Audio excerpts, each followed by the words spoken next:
Belief, faith, knowing. Today I'm going to explain each of these very important elements in this awakening adventure and manifesting adventure, because these are also essential for manifesting what it is that you want. And there is a little confusion between each of these, so I'm going to explain that today in the most simplest and practical way, so stick around.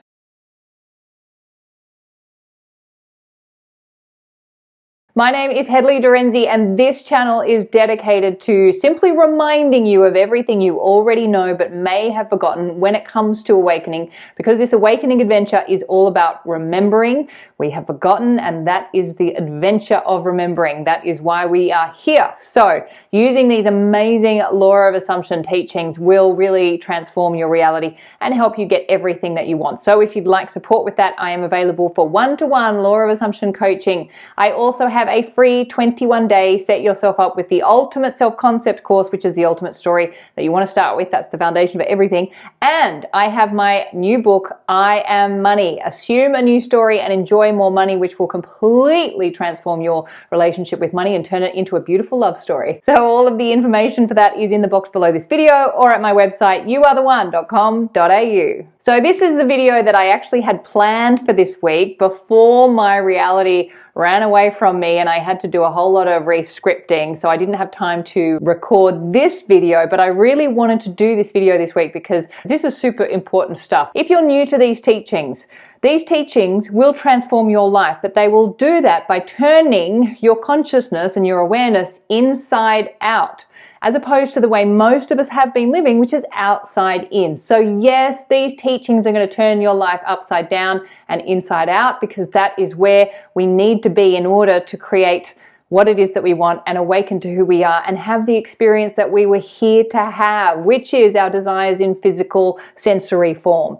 So consciousness is the one and only reality, meaning consciousness is the one and only reality. Everything is imagination. What appears as real is actually a holographic reflection of what you have made real first in consciousness. Now, the more you become aware of what you are focusing on and directing your awareness to, the more command you will have over your reality. Remember, we do not control reality, we control consciousness, which is the cause of reality. Big difference.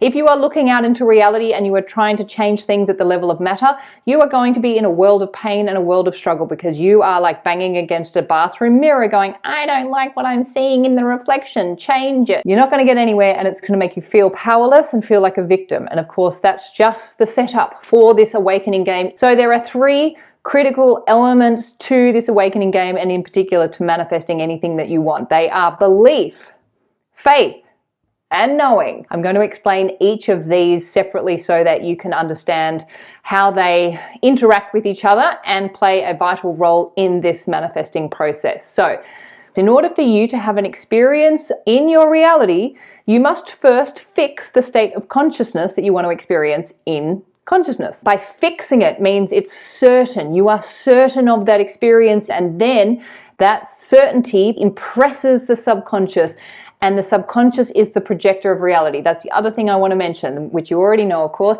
that it's not the conscious mind that is the creator of reality, it's the subconscious mind. It's the mind below your awareness. So if you're thinking, I want this, and you're getting that and that, that's because your conscious mind and your subconscious are out of alignment. You want to be really honest about what your reality is reflecting back, because that's the assumption that is in your subconscious causing that reality. So when you get what you want, it's because your conscious and your subconscious are in alignment. But if you're not getting what you want, it's because they are out of alignment. Conscious does not create reality. Conscious commands the subconscious, which creates reality. And in order to command the subconscious requires certainty. That's what fixes the state and impresses the subconscious, which then gets projected out. So certainty of an experience or of a state that you want to experience is essential for the experience in reality. But how do you get certainty of something that you have not experienced in reality? Because certainty is something that we have when we have experience. We can be certain about something that we've experienced in physical form. We have the experience of it, so we're certain of it. Yes, it's possible because I've experienced it. There's no arguments, there's certainty. But how do you fix a state of certainty on something that you've never experienced it? Aha! We have the divine conundrum, which is why we're all here. There are two sources of certainty available to you. They are belief and faith. These two sources of certainty are available to you, but they are derived from different elements. Let's start with belief. Belief is a source of certainty that derives from your reality. You can see it in your reality. There is evidence of it. You can see it. You can touch it. You can feel it. You know it's possible. Let's give an example. If somebody is driving a brand new car, you see that car on the road. You know that it's possible for you to have that car because you can see that car in your reality. So belief is based on the external world, external reality, based on reality, and based on evidence. If you can see it, you can believe it. It's possible. Faith is internal, and there's no physical evidence. Therefore, it's an internal source of certainty. You have no evidence of it in reality, so you have to derive it from within. You have to derive that sense of certainty from within. How do you do that? Imagination. So instead of going to reality to see it, you go into imagination to see it. So you go into your imagination to create the sense of certainty, and you do that by engaging your five senses in those imagined acts or in those imagined scenes. And by activating your senses in imagination, you make that scene real. It's not real in reality, it's real in imagination. And of course, as we know, what's real in imagination will become real in reality, because reality is the reflection of what's real in imagination. So by activating your five senses in imagination, you've activated that sense of certainty. You've played it out enough times where your brain believes that yes, that's what's happened, and that impresses the subconscious, and then there's a gestation period, and you know that your manifestation is showing up. Now, when that manifestation shows up in your reality and you experience that manifestation with your five senses in reality, it is now a knowing. You know it to be true because it's now true for you. It's now in your experience, in your physical experience, so you now have that certainty within. For you to have knowing, which is the experience of something in physical form where you have now embodied that certainty, you can use either both or one of those sources of certainty. So you can either use both belief and faith in order to create that sense of certainty, but you don't always need to use both. You can use just one. You can just operate on faith. You don't need to see something in reality to believe that it's possible and to create that sense of certainty within yourself. However, you cannot just use belief. Faith is the bridge between belief and knowing. If you see something in reality that you want to experience and you see it's possible for somebody else and you'd like it to be possible for you, you will always need faith. But if you are wanting to create something that has never been done before and there is no evidence of it in reality, you can only go on faith.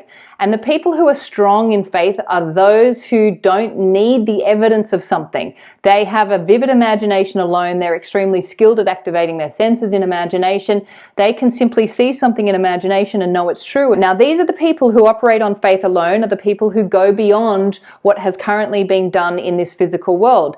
You've got the people who will break world records, go to depths and places that have never been gone to before. These are the people who will expand the human experience because they're not needing evidence to know that something is possible. And I'll give you an example of this. I recently heard an interview between Matt Damon and the Smartless guys. I think it's like Will Arnett and Jason Bateman and Sean Hayes. Great show. Check it out if you haven't already. And they were interviewing Matt Damon, and Matt Damon was telling a story about how he had dinner with Tom Cruise. And of course, Tom Cruise is somebody who is super strong in faith. Not necessarily the Scientology kind of faith, but the imaginary faith, where he can see something in his imagination and make it real to the point where he becomes obsessed with that, and then he's looking for ways for it to be done in reality. And Matt Damon was telling a story about how he had dinner with Tom, and he was asking about this scene in a movie in which Tom ran around the building. It's a scene that had never been done before. This stunt had never been done before, and of course Tom Cruise does all his stunts. So Matt was saying, you know, how did you do that? Like, how did that possibly come about? And Tom said that he had been envisioning this scene for 15 years, a scene that had never been done in reality before. He was playing it out in imagination over 15 years. Now that's a long time, but he was perfecting this scene. And of course Tom Cruise is a perfectionist. So he could see this scene, but it had never been done. So Tom went to the safety guy and said, this is what I want to do. And the safety guy said, no, it can't be done. There's no way to do this. And Tom said, well, okay, thanks so much. And went and got another safety guy, because in his mind, in his imagination, he could see it very clearly. And if he could see it, then it could be done. He just needed a safety guy that could work with him on getting it done.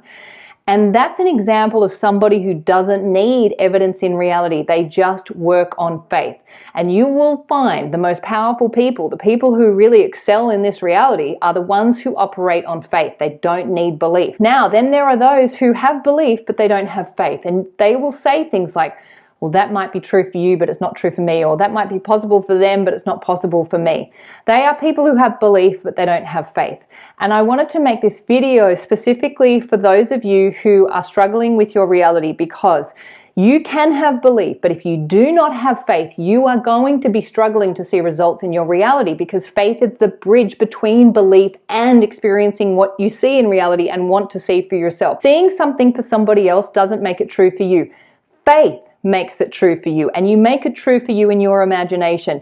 To have faith and to have strong faith means you have to have a very strong, disciplined relationship with your imagination. You have to be in there daily, working things out, playing things out, rehearsing, repeating, rewriting, getting it right in imagination. You have to be working in imagination to create the sense of certainty. You will struggle to see results on belief alone. Because as long as you are only acting on belief, you are looking out into your reality and going, oh, well, that's true for them, that's great for them, but that'll never be true for me. Faith makes it true for you in imagination first, and that's what impresses the subconscious that gets projected out as your reality. So you can work on belief and faith to create an experience that you want to have, but you cannot do it on belief alone. Faith is what individualizes that belief. Faith is where you take that belief and you make it yours, and you engage your senses in imagination so that it's real. And that creates the sense of certainty that then gets projected out so that you have that certainty in physical form. So we fix a state by fixing it in consciousness first, and we do that with sources of certainty, either belief and faith or faith alone. And then that certainty impresses the subconscious projects it onto reality, and then boom, there's your experience in physical form. You now have full certainty that it is not only possible for them, but it's possible for you. So there's no arguments, and now you're on to the next thing.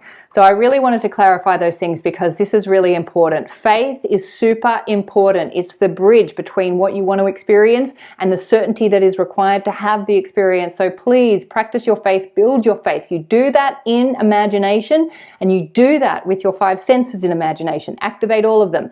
In particular, the sense of touch. I'll do more on that at a later date, but that's enough for now. Have fun with that one. Go and build your faith, strengthen your faith, and strengthen that sense of certainty that yes, this is possible, and it's possible for you. All right, as always, please remember you are the amazing creators of your reality. You are the superstars of your show. You are the producer, the writer, the director, and the actor in your movie. What you assume to be true will be so. So assume the best for you, assume the best for everyone in your movie too, and you will have an amazing life. And this is my wish, my vision, and my prayer for you. Please make sure you check out the video that's coming up on your screen, and please make sure you like, comment, and subscribe to this channel. I really appreciate it, and I look forward to seeing you in the next video. Bye.